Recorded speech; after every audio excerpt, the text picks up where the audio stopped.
Buongiorno cari amici, oggi parleremo di un argomento molto importante di attualità, di estrema attualità in realtà. La situazione politica, economica e storica, ovviamente, dell'Asia centrale, ovvero delle ex repubbliche dell'Unione Sovietica dell'Asia centrale. Quindi Kazakistan, Uzbekistan, Turkmenistan, Tagikistan, Kirghizistan. Già dai nomi si può intravedere una familiarità tra queste repubbliche. Infatti terminano tutte con il suffisso stan, come il Pakistan, l'Afghanistan, il Kurdistan. Perché? Perché queste repubbliche facevano parte del grande impero Achemenide, il primo grande impero persiano. Infatti le repubbliche del Centro Asia un tempo avevano un nome molto caro a tutti gli studenti del liceo classico. Quel nome è Sogdiana. Era appunto la Sogdiana era una satrapia persiana molto importante culturalmente ed economicamente per l'impero persiano, per l'impero Achemenide. Dopo l'evoluzione della storia dell'impero, col collasso dell'impero Achemenide e le vicende che seguirono, l'Asia centrale periodicamente veniva inglobata nei vari imperi persiani che succedettero all'impero Achemenide. Però l'importanza dell'Asia centrale rimaneva molto forte, perché attraverso l'Asia centrale passava la via della seta, ovvero quella via commerciale con la quale venivano trasferite merci dall'estremo oriente verso l'occidente.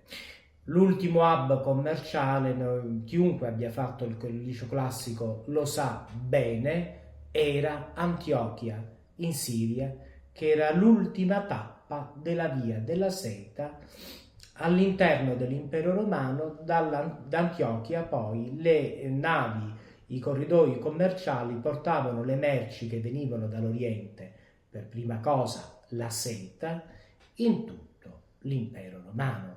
Io vi ricordo che ai tempi dell'impero romano un grammo di pepe aveva un costo di un grammo di oro.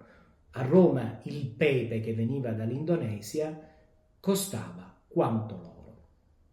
Questo è emblematico per capire la posizione strategica e l'importanza commerciale che hanno sempre avuto queste repubbliche. Successivamente, come noi sappiamo, con i mongoli insieme ai turchi, i turchi vivevano insieme ai mongoli, i mongoli dell'Orda d'Oro invasero queste repubbliche dell'Asia centrale, penetrarono fin dentro il cuore della Persia e massacrarono gran parte della popolazione. Per cui gran parte della popolazione odierna di queste repubbliche è d'origine turca.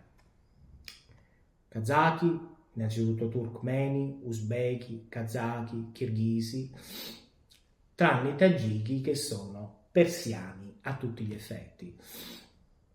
Io mi ricordo non a caso che quando studiai il persiano presso il centro culturale persiano qua a Roma, cercavo un tagico con cui poter parlare, perché i tagiki scrivono il farsi, il persiano, in caratteri cirillici, che erano per me meno ostici dello studio in caratteri arabi. Successivamente, come ho detto, all'invasione dei mongoli venne costituito l'impero di Tamerlano, la storia proseguì e il fiorire delle economie di queste zone del Centro Asia, importanti per la posizione strategica che hanno, oltre all'enorme all'enorme quantità di risorse naturali che hanno.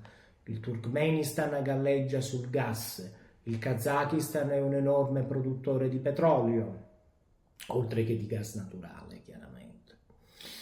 Ad oggi queste repubbliche del Centro Asia devono la propria importanza economica e l'ascesa politica inarrestabile al fatto antico e quanto mai odierno di essere site tra Cina, Federazione Russa, Iran sotto a sud-ovest e India a sud-est, quindi hanno la Russia a nord-ovest, la Cina a nord-est, l'Iran a sud-ovest e l'India a sud-est, quindi sono in un luogo strategico fondamentale.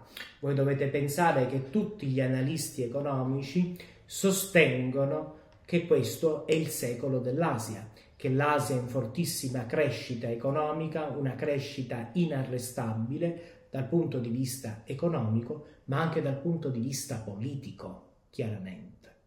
Ad eccezione delle Filippine, tutta l'Asia è destinata a prendere le redini dell'economia dell'intero mondo. Crescendo di forza economica, queste zone del mondo crescono di forza politica e di influenza politica. Non a caso anche Erdogan, essendo lui turco, ha cercato in un qualche modo di collegarsi politicamente alle repubbliche del Centro Asia, visto che i turchi arrivarono in Asia proprio appresso ai mongoli attraverso le repubbliche del Centro Asia, perché appunto è un luogo fondamentale.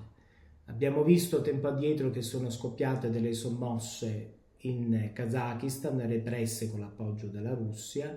Abbiamo visto anche qualche rivoluzione colorata in Kirghizistan. Abbiamo visto per qualcosa considerata anche l'invasione sovietica dell'Afghanistan, qualcosa come 30-40 anni di guerra in Afghanistan. Questa è la dimostrazione dell'importanza politica di questa regione.